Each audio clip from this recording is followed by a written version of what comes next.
Hi, my name is Joel and I'm from CESP. I'm here to give you 5 tips on how to prepare for your AHM run. For the first tip is to optimize your training. With the AHM just around the corner, you need to prepare your body physically to endure the run. When it comes to training, you should focus on more lower intensity and higher volume training. To know how fast you should actually be running, you could either use your heart rate by targeting between 50 to 60% of your maximal heart rate, or if you don't have a heart rate monitor, simply use a talk test. If you're able to hold a conversation without breathing too hard, that's the speed that you should be running at. If you find yourself gasping for air, that means you're going a little too fast. Besides intensity, it's important to accumulate the distance of your run. You should aim to complete 16 km in a single session before your AHM. Ensure that this is done progressively by increasing your weekly mileage by 10% each week.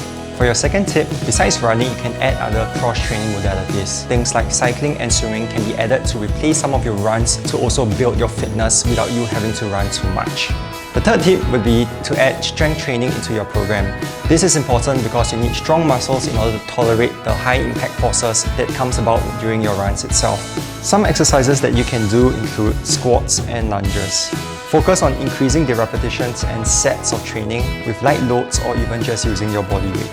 The fourth tip is to ensure that you have some tapering just before the AHM run.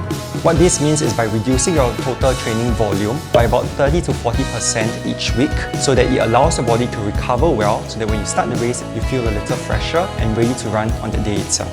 Lastly, do remember how you're feeling before and during the race. This is key because you need to adjust how you run according to how you feel.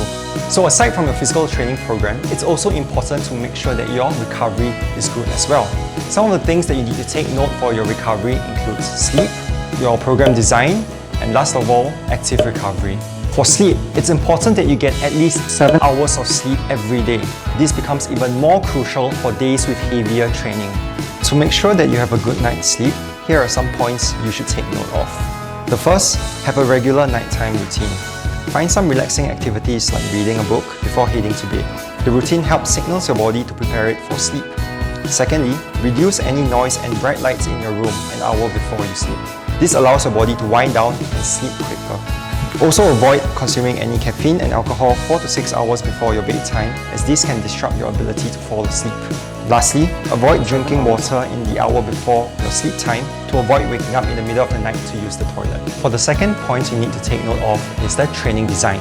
It's important to add variety into your training program, making sure that you have enough rest by reducing the training load after each intense training session or even giving yourself a day's break. This enables your training to maintain its intensity and quality for subsequent sessions. And for the last point, it's active recovery. This essentially encapsulates you running at a moderate intensity exercise to allow your body to regenerate. When you do an active recovery, what you're essentially trying to do is get the blood to circulate throughout your body to allow your body to remove the waste that is accumulated from a training session and replenish your muscles with the energy and glucose necessary.